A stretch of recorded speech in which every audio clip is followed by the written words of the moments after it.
आज आपण बनवणार आहोत व्हेज पुलाव। त्यासाठी इथे मी बासमती तांदूळ घेतलाय, त्याला धुवून 2-3 पाण्याने भिजवून ठेवलाय। नंतर कांदा, टोमॅटो फोडणीसाठी आणि भाज्या घेतल्यात। भाज्यांमध्ये वाटाणा, फ्लावर, फ्रेंच बीन्स, गाजर आणि बटाटा। ह्यामध्ये तुम्हाला अजून काही भाज्या ॲड करायच्या असल्या तर करू शकता किंवा स्किपही करू शकता। नंतर आपण आता फोडणी तयार करूया। त्यासाठी तेल आणि तूप घेतलंय मी। तेल गरम झाले की त्यामध्ये जिरं टाकलंय। खड्या मसाल्यांमध्ये वेलची 4, लवंगा 4, काळी मिरी 4 आणि दालचिनीचे 3 ते 4 तुकडे घेतलेत आणि तमालपत्र याची फोडणी केली। नंतर त्यामध्ये कांदा टाकून मऊ होईपर्यंत परतवायचं।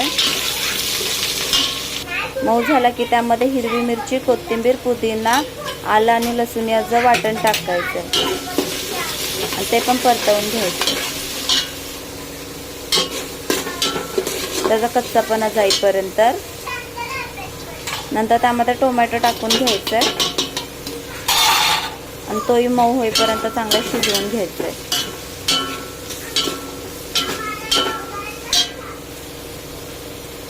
अशा पद्धतीने नंतर त्यामध्ये सगळ्या चिरलेल्या भाज्या, धुवून घेतलेल्या भाज्या टाकायच्या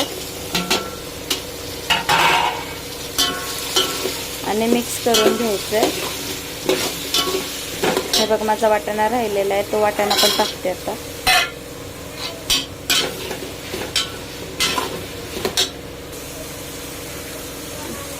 नंतर चवीनुसार मीठ टाकून मिक्स करून त्यावरती झाकण ठेवायचं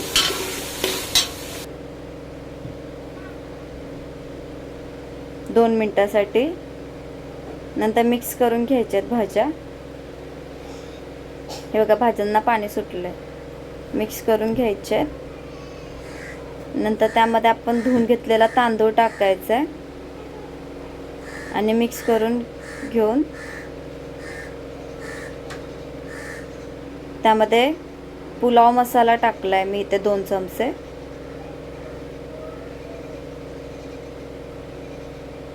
आता चांगलं परतवून घ्यायचंय। नंतर त्यामध्ये गरम पाणी टाकायचंय।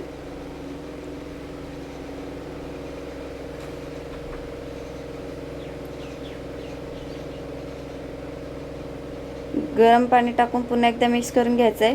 एक बोटभरच फक्त असं वर आलं पाहिजे पाणी भाताच्या आणि उकळी आणून द्यायची। उकळी आणून नंतर झाकण ठेवून मंद आचेवर भात होऊन द्यायचे। तयार आहे आपला पुलाव। रायत्यासोबत सर्व करायचं आहे कोथिंबीर टाकून। रेसिपी आवडल्यास लाईक करा, शेअर करा, सबस्क्राईब करा। धन्यवाद।